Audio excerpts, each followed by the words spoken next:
What's up guys, I'm Phoenix Master 1 and welcome to my in-depth analysis of Spring Luthier. So he's a Lance Cavalier with 173 BST and he comes with an inheritable weapon that has got a new effect. So Carrot Tip Spear gives you +5 attack and defense during the combat, and it also provides you true damage on your first attack during the combat. So this true damage depends on the total visible penalties on opponent's attack and defense combined. So naturally this does have good synergy with the snack skill that he comes with, or if you run attack smoke, defense smoke, any of those things. So this weapon could be helpful in just hitting really hard on your first attack, but there are definitely other lances which you can run for the offensive purpose. He ends up having a pretty decent stat spread offensively for a Grail unit, having 38 base attack and having 36 base speed. I really wish he also had a super boon in his speed similar to how he has in his attack, and his mixed bulk is actually not that bad, and he ends up having a resistant super boon that's not really too useful, and most people are going to be running him with plus speed IV or plus attack IV.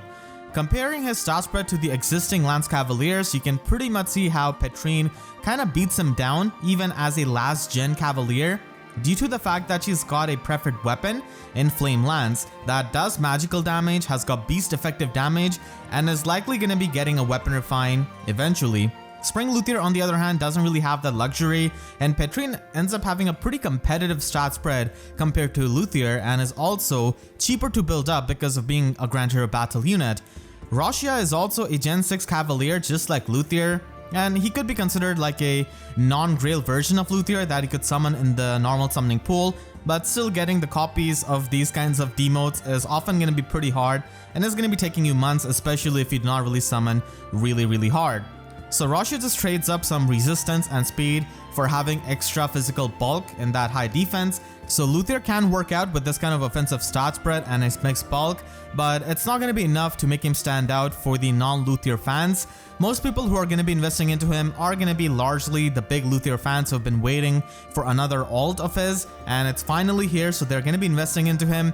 But for the most part, for the other people, there's not going to be a huge incentive because he doesn't really stand out too much because of not having the preferred weapon and having such insane competition in this class type.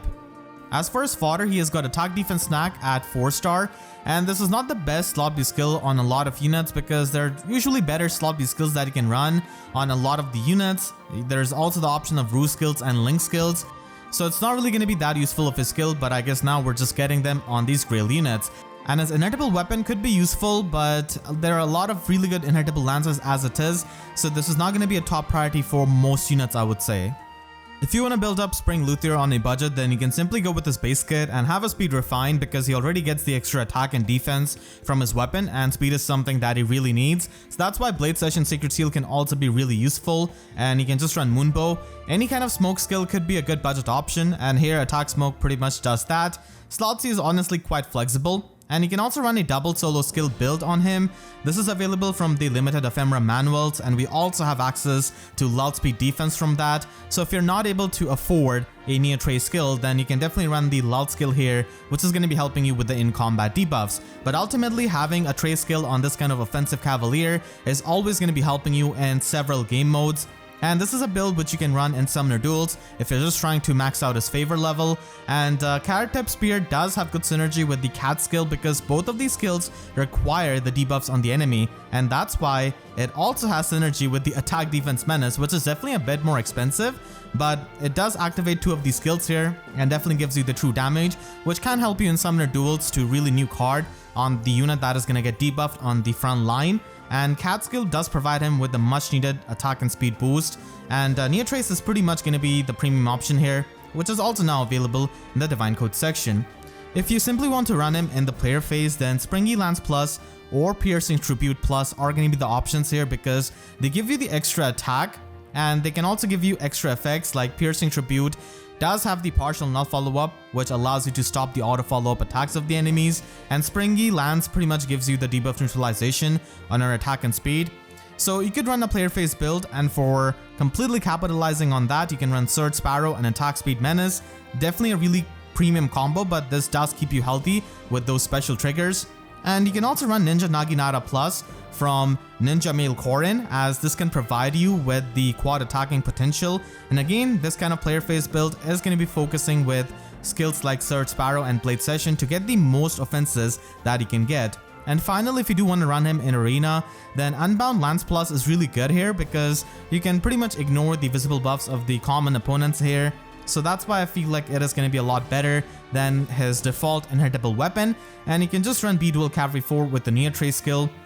And because he doesn't have a preferred weapon, you will need to run a 300 SP Slotsy skill here, and Attack Defense Menace overall is going to be pretty good for him because it does synergize with his default weapon as well, or if you run a Cat skill outside of Arena. Honestly, as someone who really enjoyed using Luthier in Shadows of Valentia, or even just watching him on screen, was really, disappointed to see him as a Lance Cavalier, because he's all about dedicating himself to learning magic and improving himself. So here being a Lance Cavalier is like, why? And it's already a saturated class type. I feel like I would make him into a Green Mage Cavalier if I had the control, because we don't have a lot of Green Mage Cavaliers in the Grail pool. Only Picnic Leo is the one. And I know we have gotten free Ninja Korin, but still at the very least, Luthier would be a lot more unique than being a Lance Cavalier in my opinion. So having this kind of inheritable tome just switch over to the resistance part is going to be helpful, and I feel like attack resistance catch is kind of overdue because Happy is the only one who has got the skill, and by having this cat skill in the lower rarity, you can just fodder off Happy much better, and this is also a pretty decent skill. And Resistance Smoke for some reason is only available on Brania from the Grail pool, so that's why having more of this skill is never going to be bad. And having this kind of offensive Green Mage Cavalier in the Grail pool is going to be a lot more different than having just another Lance Cavalier. And Luthier is going to be pretty fast here.